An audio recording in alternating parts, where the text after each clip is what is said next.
markets, speculation, and risk. This is the Chat with Traders podcast, hosted by Aaron Fifield. Traders, thanks for joining me here on episode 232. And this episode is another trade recap. That means it's a shorter episode with the sole intent of analyzing step by step how my guest went about putting on a single trade, or rather, in this case, it's multiple intraday trades. And my guest is no stranger to the show. It's my guy, Nishant Porbanderwalla. Nish is a senior equities trader at Kershner Trading Group in Austin, Texas, who's been active in markets for more than 15 years. As I alluded to, Nish has been on the podcast several times before, and each time it's been a seriously good episode. If you haven't heard these already, you certainly should. Check the show notes for links. chatwithtraders.com/232. For this trade recap though, Nish details how he booked an outsized six-figure profit trading DWAC, the NASDAQ listed social media SPAC with ties to Donald Trump. The date was 22nd of October 2021, the day it traded from $50 up to a high of $175. So that you have a visual aid to follow along while listening, Nish has provided a price chart with his executions.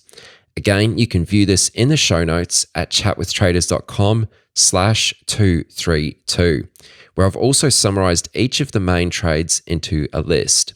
Hope you dig this one. I will now pass you over to Mr. Porbanderwalla. So let's break this down. This was an outsized winner for you. The first thing I'd like to ask is really about identifying the opportunity. So how did this stock get your attention? How did it appear on your radar? The first time it appeared was on October 21st, the day before it. So some context to, and I'm sure most of your listeners would know of DWAC because it is the Trump SPAC that came out. Basically, they want to be the Twitter for the Republican Party or for Trump, and therefore they became the sensation when it came out and when it merged with a SPAC. Just like many other people, not to get political at all on this, is that I thought this was, pretty much BS. I was like, dude, there's no way. And the way SPACs were moving those days, like anything would move up, So I'm like, oh yeah, okay, let me just play it a little bit here and there. So let's start with October 21st when the news came out. This company, Truth, which is what's called now Truth Social, is going to merge with DWAC. And I saw so we start with the morning imbalance, which is at usually at 9:25 Eastern time. It was a million share imbalance, okay, and the stock moved up from that about 30 cents, opened at about $12.77. Can I just pause right there? When you say there was a million share imbalance, can you just explain what that means? So every stock has an imbalance. That means there's X number of buyers, X number of sellers. It's an auction that happens every day before a stock opens, right? To determine what price the stock should open. You don't really see, you see the opening print in every stock.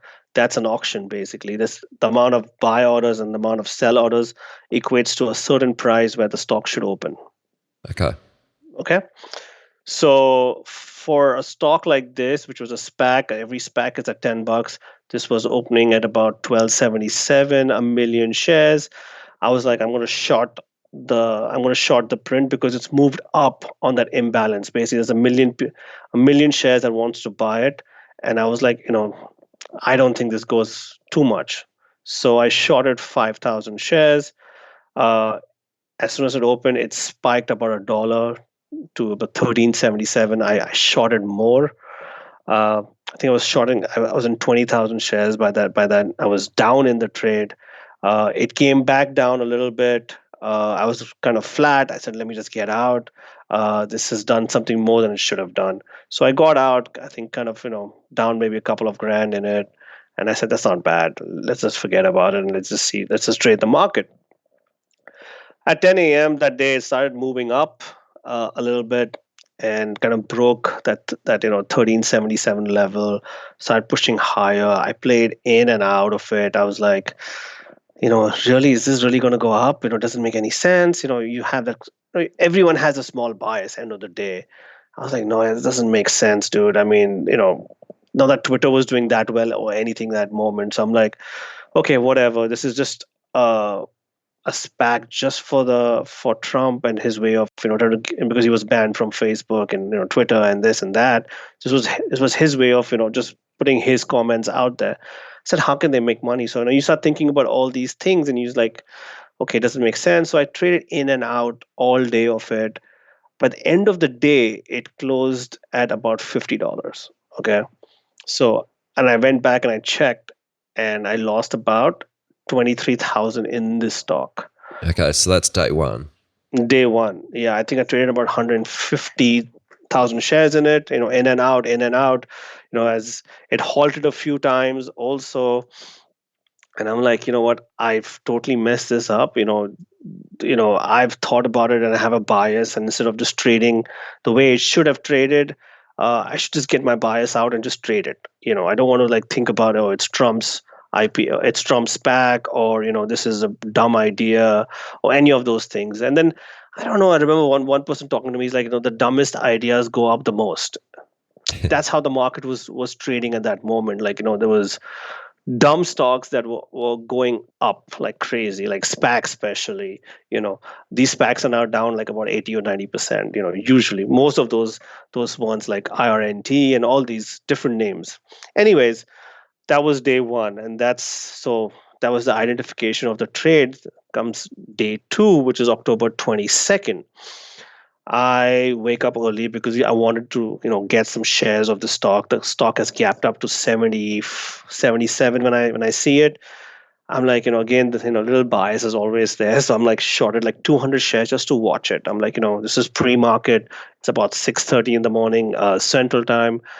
The stock goes up about 85. I'm like, you know what? Let me get out, take my losses. Let me reconsider once closer to the open.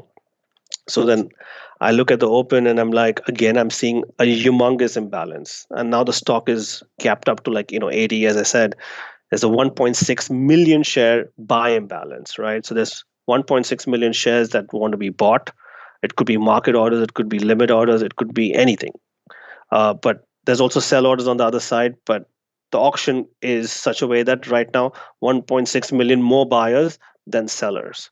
Right, and so it's going to find a price to open where 1.6 million shares get enough sellers to equate it to zero in a way. Make sense? Yep. So I'm like, that's a pretty big imbalance, and the stock has increased in price a lot. So I'm like, you know what? I'm going to buy. So at about 9:25 Eastern time, about 6-7 minutes before the open, I start buying at, I think 92, I buy some. I buy at 97, I'm buying some. The stock is moving up and up and up. And I'm like in about 5,000 or 6,000 shares pre-market. I'm like, okay, fine. I'm going to sell the whole thing as soon as the market, as the market opens. There's a way to sell it at open. And so from the time I was buying at 92, the stock opens at 119.91 cents, right? So it opened about 22, 23 points from where I got in. So it was up about, I don't know, I think I took out some profits while it was going up because it was going up so quickly. I didn't think that it would really, that imbalance would actually stay. I thought it would actually get, covered. So I was taking profits as it was going up. Also, I had some orders to, on open to sell. So I did that too. So I sold at 119.91. So I think it was up like 60 or 70K by then on 5,000 or 6,000 shares. I know a friend of mine who was trading, he was in, I think, 20,000 shares. I think he was up like 250 just before the market even opened. Do we have a next question, or should I keep going through my story? Yeah, so let me just ask a couple questions. Your first trade, when you were quite early to this, when you were shorting in the pre-market, Is that something you do often, or was this kind of an exception to the rule? Oh no, I do trade a lot. I mean, especially the way the market was going on in October and all the way from the COVID times. Waking up at like 5:30 or 5 in the morning was a given now because there was so much activity happening pre-market that you had to be awake.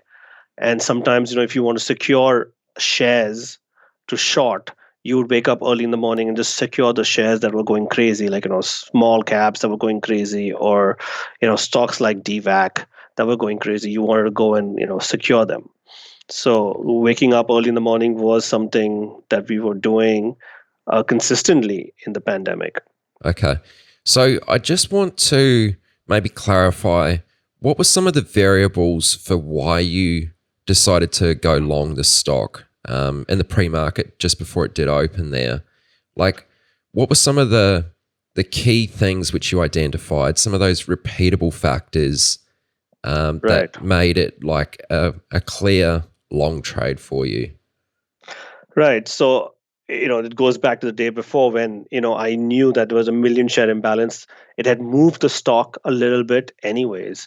So, and now the stock has momentum. It's, closed at 50. It's gapping up. The imbalance is still there. You don't know exactly if it's going to open where. If it's going to open at 120, it's going to open at 100. But I'm like, what, this imbalance is going to push the stock to a decent level where I'll make some money, right? Now, if I knew it's going to open at 120, it's going to open 20, 25 points up, I would be in way more shares. But, at times, I mean, hindsight is 50-50, but, usually if you see an imbalance like that, you're like, yeah, it's going to open maybe 3 or 4, 5 points up. I didn't expect to open 20 points up from where I got in. So that's why I took profits throughout that move up. In 5 minutes, I did take profits. I mean, I think by the end of it, I think I only closed about 2,000 shares at the opening print. So talk to me about, I guess it's maybe trade 2. It looks like the stock halted shortly after the open. Yeah, I think it halted 34 seconds after the open. Yeah, so I got out of my shares at the open. I said, let me see what it does, because even yesterday, even the day before on October 21st, it opened and it spiked up, right? And I was going to be caught in the spike, so I won't short immediately, but I do want to short, in the end, for sure. But I was like, let me just trade the stock. I don't want to have that bias, which I carried on day one. I said, let's just see what it does. Let's not think about anything. Let's just see what it does. And so in 34 seconds, it hit LRP. Do you know what LRP is? No, I don't. I presume it's some sort of regulatory hold. Yeah. So LRP is basically for stock moves X% in and hits this level. Like, I think it moves 5%. And it's there at this level called the LRP, which is a point where it halts. If it stays there for 30 seconds, the stock halts. Okay. So it's a moving average of 5 minutes, 5 minutes for 5%. So if it moves in within that period 5%, it halts at this level. But it has to be at that LRP for 30 seconds. So as soon as I hit the LRP, I said I'm just going to buy it, because there was so much buying in the starting. I'm like, and it was going up, and I'm like, okay, fine, I'm just going to go with the trend. So I bought it, and I bought, I think, 3,682 shares. Okay, so did you buy it thinking that, knowing these rules for when the halts occur? Oh yeah. Presuming that there was soon to be a halt. Oh yeah. So that was kind of the trade there. That was kind of the idea. Like, if it's halting, I'm going to go with the trend. Okay. I didn't know what's going to happen after that. Usually on halts, like, it's an up halt, right? So usually on up halts, you usually don't lose money that much. So it's like maybe it can open down a little bit at times, or it can open up a little bit, right? So you take a 50-50 shot. It's like, you know what? Let's just go with the trend and see what happens. So that's what I did. As I hit LRP, I said, you know what? I'm going to add as many shares as I can, but I don't want to be in too much size, because just in case if it goes against me, I don't want to lose all the money I made in the morning. So let me just, get in as much as I can. So if you see the number I got, it was 3,682 shares. So I was trying to get in more, but you have 30 seconds to try to get in, and the whole world is trying to get in at the same time. So it's not like it's an easy way to get in, but there are tricks and trades of how to get in. Hans, sorry, can I just interrupt you? Yeah. Again, I don't trade these markets on an intraday level, so some of these nuances I'm not familiar with, but I presume that's probably the case for quite a few of my listeners as well. So if you said that the stock was going, you could see that by the way it was trading that there was going to be a halt occurring shortly. But you said there was a 30-second window for you to try and get in. What's that 30 seconds relating to? Well, let me explain. I didn't know it's going to halt up, right? As soon as it opened, the stock went up, right? So in 34 seconds, it moved up to the LRP. LRP is a point. It's called liquidity replenishment point or something like that. I forgot the real name for the abbreviation. So if it hits that point and it's there at that point for 30 seconds, the stock halts for 5 minutes. Okay. So basically, it hit that point, and as soon as it hit that point, I'm going to start buying at that point for the next 30 seconds before it halts. So I bought 3,600 shares, and this was at 131.90. That was the price it was trading at. Now it opened at 120, so it went 11 points pretty quick in 34 seconds. So it was like just open, zipped up, halted, right? And then the imbalance came in for the halt, because again, you need an auction to open the stock. And if the stock is opening above 5%, it takes 5 minutes. If it's opening 10%, it takes 10 minutes. And if it's opening anything above that, or 15 or 20%, it takes about half an hour sometimes. I've seen sometimes an hour go by and the stocks don't open when it's really opening up. Oh, right. Okay. Yeah. So the halt's completely dependent on the imbalance. It's completely dependent on the price it's going to open. The price, yeah. So if it's going to open 5% up, then there is a 5-minute halt. And if it's 10% up, it's a 10-minute halt. And anything above that, usually it's like, could be 15 minutes. There's no real science to it, but this is approximate what usually happens. So I was in it, and then I see all these buyers, piling in, trying to get in, obviously, but the stock is halted. You start seeing an imbalance that's formed, right? So basically, what it's saying is that the imbalance, there was a buy imbalance of 1.4 million shares. So there was 1.4 million shares that had to be bought or wanted to be bought as soon as the stock opens, right? They're basically market orders. They could be limit orders. They could be whatever kind of orders. But this is how much they want to buy as soon as it opens. And I'm already long in this stock. So I'm waiting for the stock to open. And the way imbalances work is that they start printing a price where the auction is meeting right now. So it started at like 200, went to 180, went to 190, went to 165. So it was halted for about 30 minutes. And then it opened at 175, which was about 44 points up, right? And so I'm actually thinking of, okay, I'm going to short the print, but I didn't want to short a lot of the print, right? So it could open in 25 minutes, it could open in 20 minutes, it could open in 30 minutes. We don't know exactly. So you keep putting orders out in case if it opens and you can get it, right? Yep. So anyways, opens right there. So that was my big money gain out there. Okay, so hold on, let me just interrupt you. So you're talking about considering shorting the stock now. So I presume that once it came back online, you sold your long position? Yes. Okay. And that was purely just because of the size of the gap? Yeah, I'm like, if something gaps 40 points up, you take that profit. Sure. And okay. If it halts again up, you can always get in maybe a little bit and try that. But I mean, I know like that's a pretty big gap, and then this morning it was trading at 80, it's trading at, nearly 100% up.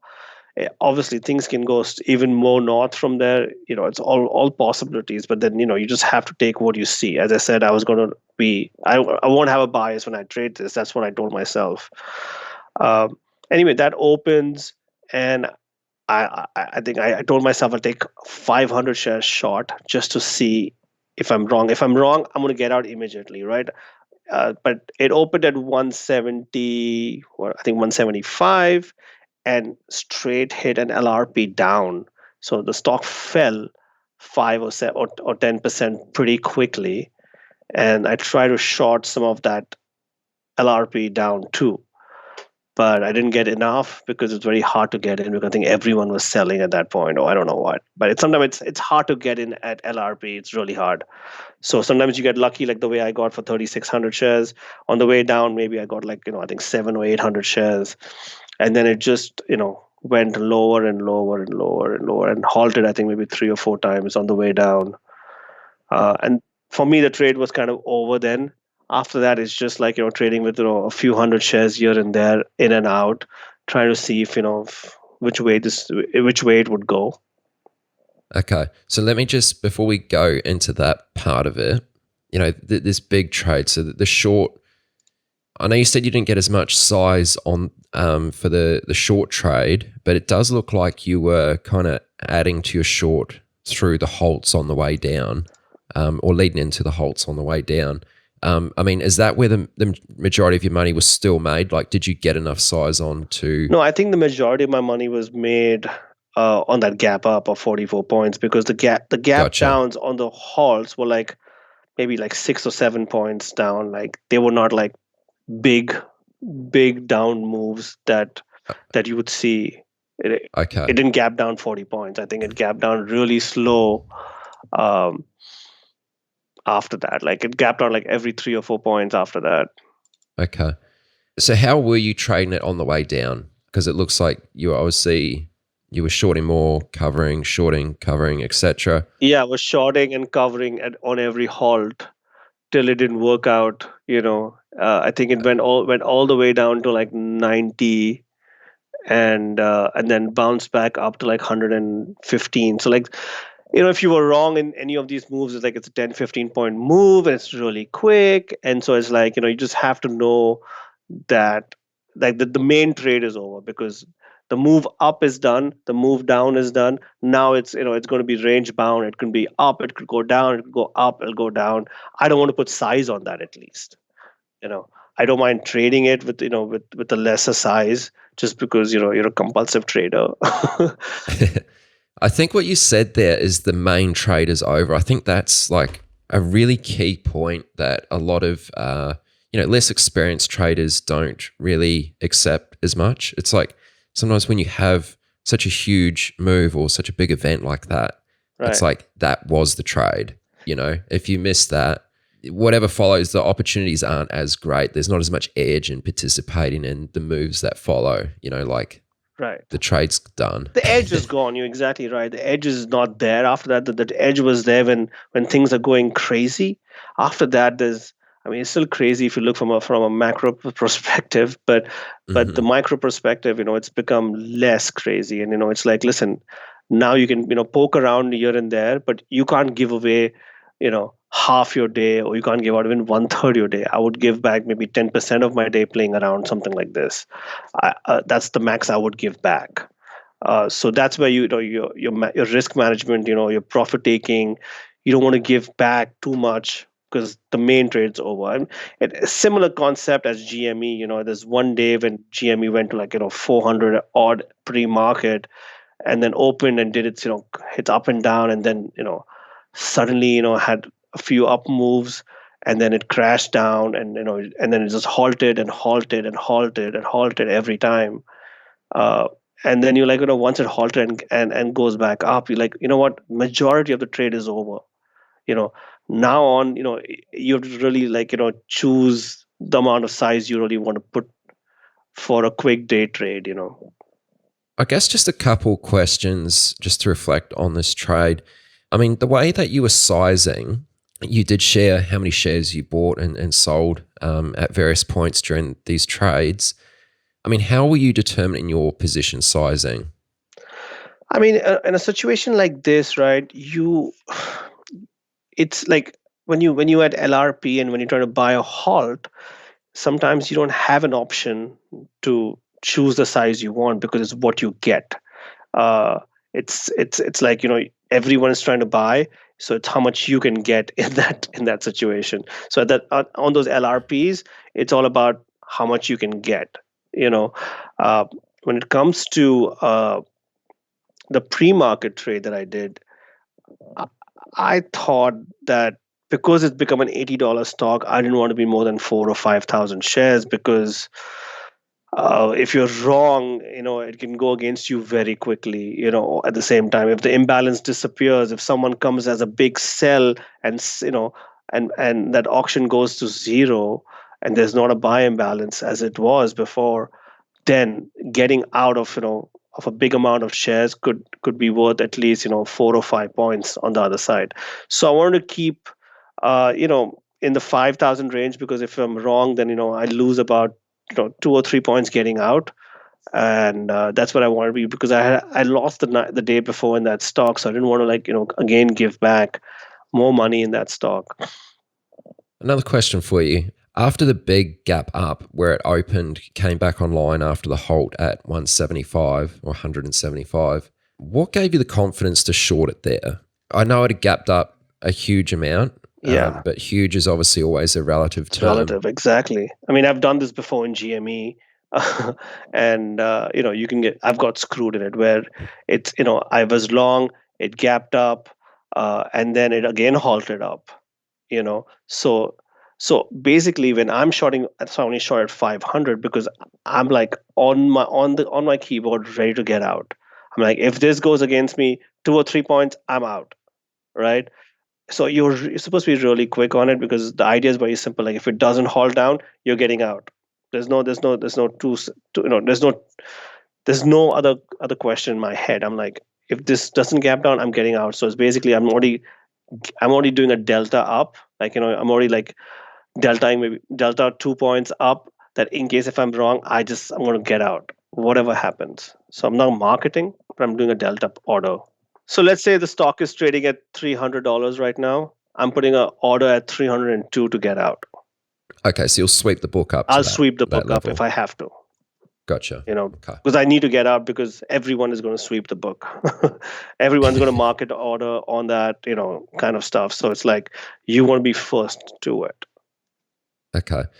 Just to summarize here, and we'll wrap this up in a moment, but what things did you get right here, and what things do you think you could have done better? Obviously, hindsight, as you said, is always 50-50, but just doing a little bit of reflection here, what are some of the things that you're pleased that you did and you feel like you got right, and maybe some of the things you could have fine-tuned a little bit next time? So one thing I think I got right was the bias part, right? Like, I realized on day one I was biased on the stock. I'm like, this doesn't make sense. This is just, how can a stock like this go up? I'm not in that kind of crowd either, that would buy a stock like that. So in my head, I was like, yeah, this is just something that's going to go up 15-20%, come down. So you have that bias in your head. And second day, I'm like, let me just trade the stock the way it should be traded. Let me just trade it, instead of like thinking, oh, this stock should be valued at this price right now, or that price. I'm a day trader. I'm looking at what's going to happen in the next 10, 15, 20 minutes. I don't care what's going to happen in the next 3 or 4 days. So let me just trade that day, that moment, and see what the stock is doing, instead of me trying to put my bias first. Like, and you learn from, moves like AMC and GME, that, when you have a bias, it doesn't work out. We all knew, even the smartest or the dumbest person on the street, that GME is not worth 400, or AMC is not worth 60 or 70 or 80 or 90, wherever it went to. And you can see that today in the stock market, when AMC is trading at what, $15, right? $18 right now. So that, but then you don't want your career to get over before you can short that stock when the time comes, right? So I'm glad that bias part was good, and so let me just trade the stock instead of trading what I think the valuation should be, or where the stock should be trading. Let me just trade the stock. What can I do better? I don't know. You can always do more size, but it's easier said than done. I think on that imbalance trade at the open, I should have taken some more size for sure. Rest, I don't know, because I've been burned before by buying halts that have gapped up, I've been burned shorting halts that have gapped up also. So it's like that's like it just happens so quick, Aaron, that that it's a split of a second decision, and as traders you do make it, and sometimes you get right and sometimes you get wrong. So if it's going to halt down, you just want to be your key, you make the right keys and the right quickness to be there. And then that's where I think I would have an edge over someone else does, because we have the right keys and the right exchanges and things like that to get those LRP prints at times. When you say the right keys, what do you exactly mean there? Just like like I'm saying, if I was wrong, I would use a delta key to get out. Okay. The same way there are keys that you can make that you can be quicker to get to the LRP.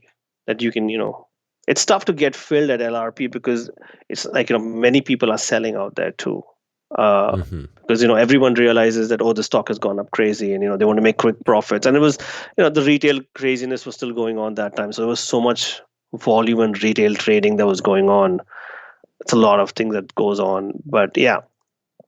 All right, Nish, let's leave it there for now. Once again, or as always, it's awesome to have you on and share your wisdom. So I appreciate you doing this.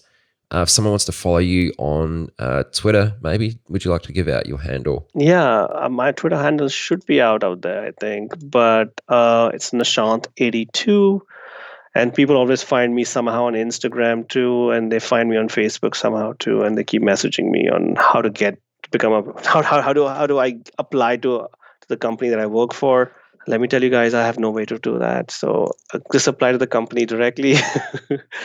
Okay, don't hassle Nishant. No, you can hassle me. You can ask me questions, but it's tough to really coach someone through text messaging. I feel like that's really hard. I think when you show me a chart of a stock that you've traded, and I can help you with something like that, but they're like, how do I become a better trader? I'm like, I don't know what kind of trader you are in the first place. So it's like, but I've spoken to a lot of your listeners, a lot of you listeners call me. I've spoken to them. I'm always open to helping people out because that's how I became a trader too. Someone helped me out. So, and it's the best job in the world, especially if you love it. Yeah. Oh, it's very good of you. All right, Nishant. And again, I appreciate you doing this. Once again, it's always a pleasure to speak to you. Until next time. And I just want to give you kudos because your podcasts are one of the best podcasts. Even as a senior trader, as someone who's traded for 15, 16 years, I still listen to each one of them. And that's awesome, man. Yeah, so I suggest that everyone who's young and upcoming, or even a senior trader, should listen to your podcast because I think you learn something from someone always. Very kind, very kind. Thank you. Thank you, Aaron. You've reached the end of this episode of Chat with Traders. But rest assured, there are more episodes loaded with real market insight and zero hype on the way soon. So to stay updated with each great new release, subscribe to the podcast on iTunes. And we'd love it if you'd leave a rating and review. We'll catch you next time on Chat with Traders.